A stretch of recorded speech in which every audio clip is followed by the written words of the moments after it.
দেখেন দেখতে কি কিউট, আর খেতে তো আরো কিউট, বলার অপেক্ষায় রাখে না।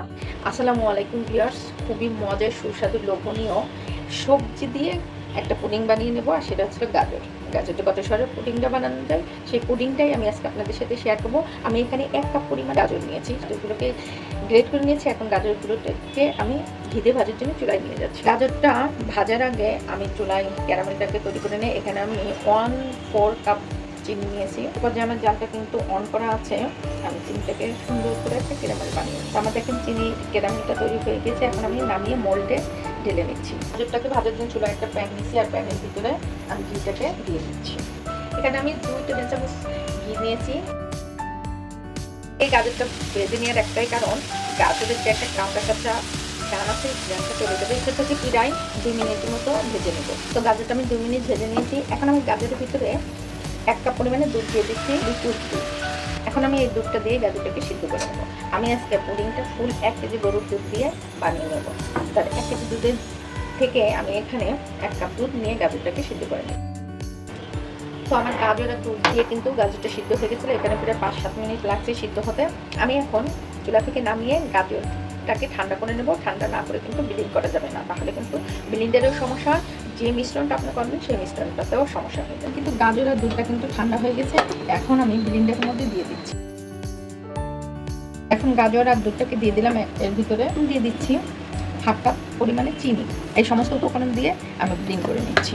তো দেখেন আমার গাজরের মিশ্রণটা কতটা স্মুথ হয়ে গেছে। আমি 3টে ডিম ভেঙে রেখেছিলাম। এই ডিমটা কিন্তু স্বাভাবিক তাপমাত্রায় ছিল। চিনিতে লবণ দিয়ে দিচ্ছি, স্বাদটা দ্বিগুণভাবে বেড়ে যাবে। 1/2 টেবিল চামচ আমি ভ্যানিলা এসেন্স দিয়ে দিচ্ছি। এই ডিম দিয়ে আবার একটু ব্লেন্ড করে নিচ্ছি। ডিম দিয়ে দেখেন ব্লেন্ড করা হয়ে গিয়েছে। এখন আমি এর ভিতরে দুধটাকে মিক্স করে দিচ্ছি। এই মিশ্রণের ভিতরে ফুল 1 চামচ গুঁড়ো দুধ দিয়ে দিচ্ছি। এর ভিতরে দুধ দিয়ে দিচ্ছি 2 কাপ পরিমাণে আমি দুধ দিয়ে দিলাম। তার মানে 1 কেজি দুধ কিন্তু আমি অলরেডি দিয়ে দিচ্ছি, কারণ দুধটা আমি জ্বালায়ে গাঢ় করে নিয়েছিলাম।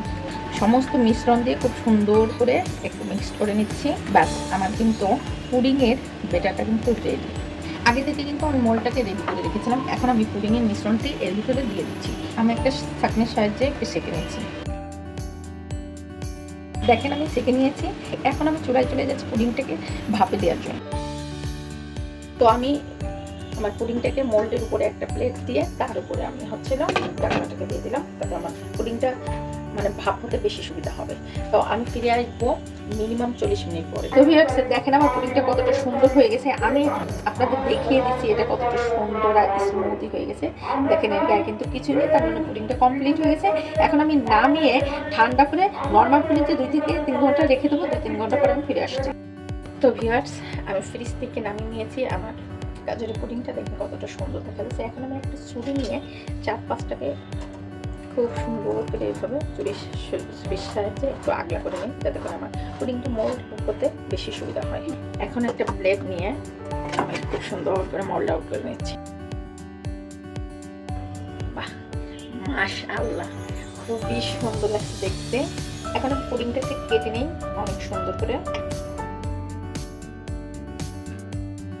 দেখতে কি কিউট, আর খেতে তো আরো কিউট, বলার অপেক্ষায় রাখে না। আপনারা যদি আমার চ্যানেলে নতুন হয়ে থাকেন অবশ্যই আমার সাবস্ক্রাইব করে আমার পাশে থাকবেন। আর ফেসবুক থেকে দেখতে থাকলে অবশ্যই লাইক এবং ফলো দিয়ে রাখবেন, যাতে করে আমাদের চ্যানেলে আপনাদের কাছে খুব দ্রুত পৌঁছে যায়। থেকে দেখিয়ে দেয় এটা কতটা স্মুথ আর কতটা মজার হয়েছে। তো বাসায় আপনারা কিন্তু শর্ট টাইমে কিন্তু এই পুডিংটা তৈরি করে দিতে পারেন। তো পর্যন্ত সবাই ভালো থাকবেন, সুস্থ থাকবেন। আল্লাহ হাফেজ।